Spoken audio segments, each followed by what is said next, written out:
Hello दोस्तों, मैं सीत कुमार। आज मैं आप लोगों को अवगत कराता हूं आत्मा से। तो दोस्तों, मेरे चैनल को सब्सक्राइब कर दीजिए और बेल आइकन भी दबा दीजिए। पता है दोस्तों, इस धरती पर बहुत सारे मनुष्य रहते हैं। इस धरती पे असंख्य जातियाँ आई और असंख्य जातियाँ आती रहेंगी। दोस्तों, मैं बता रहा हूँ कि आत्मा और मन दो अलग अलग पहलू होते हैं। आत्मा और मन दोनों अलग अलग पहलू हैं दोस्तों। भले ही जो नहीं जानता है, जो नहीं समझता है, या जो कुछ अवधारणाओं के बारे में ज्ञान नहीं होने का ये परिणाम होता है कि लोग आत्मा और मन को एक ही पहलू मानने लगते हैं दोस्तों। तो दरअसल बात ये है कि आत्मा अलग है और मन अलग है। दोस्तों, हमको कभी अपने मन के अनुरूप नहीं कार्य करना चाहिए, अपने मन के अनुरूप नहीं चलना चाहिए, अपने मन के अनुरूप कोई एक्टिविटी नहीं करनी चाहिए दोस्तों। ठीक है, माना कि मन कुछ पहलू तक अच्छाई की तरफ ले जाता है, तो उससे ज़्यादा बुराई की तरफ भी अग्रसर करता है दोस्तों। तो मन चंचल होता है दोस्तों। हम अपने जीवन में छोटी मोटी गलतियाँ करते आते हैं दोस्तों। उसमें से आप एक छोटी सी गलती को लेकर देखिए, मन आपका बोल रहा होगा कि नहीं ऐसा करो, लेकिन आपका जो अंतरात्मा होता है दोस्तों, वो बोलेगा कि नहीं, ऐसा नहीं करना चाहिए, ये गलत है, इसे मत कर।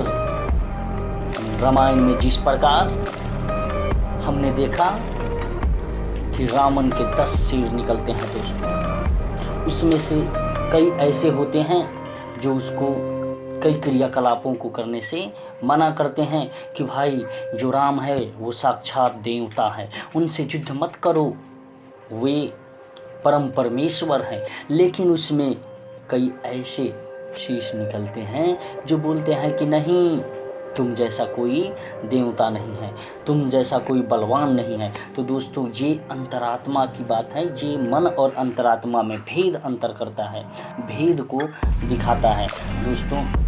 सोचिए, एक जो था उसे सद्मार्ग की तरफ ले जा रहा था, वो क्या है? वो उसका अंतरात्मा है।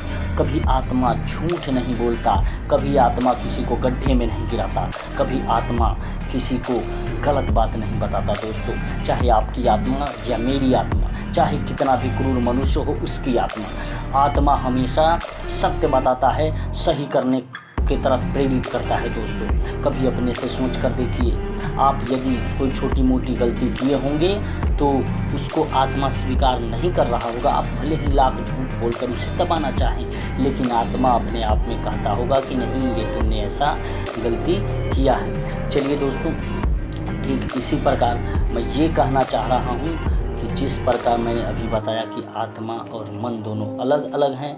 मन चंचल होता है दोस्तों, मन के अनुरूप सारी क्रियाएं नहीं करना चाहिए। जो क्रियाएं आत्मा से सोच कर की जाएगी, जो क्रियाएं आत्मा के कहने के अनुरूप होगा, वही सद्मार्ग की तरफ ले जाएगा दोस्तों।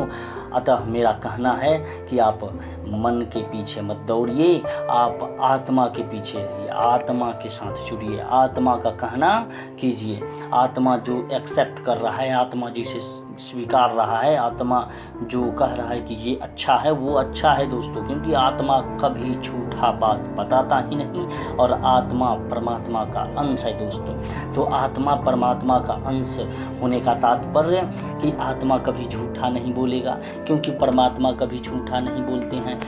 परमात्मा कभी किसी का अहित नहीं चाहते हैं, तो उसी प्रकार आत्मा कभी किसी का अहित नहीं चाहेगा दोस्तों। तो इस प्रकार मैं कहूँगा कि आप आत्मा के अनुरूप चलिए, न कि मन के अनुरूप चलिए। धन्यवाद।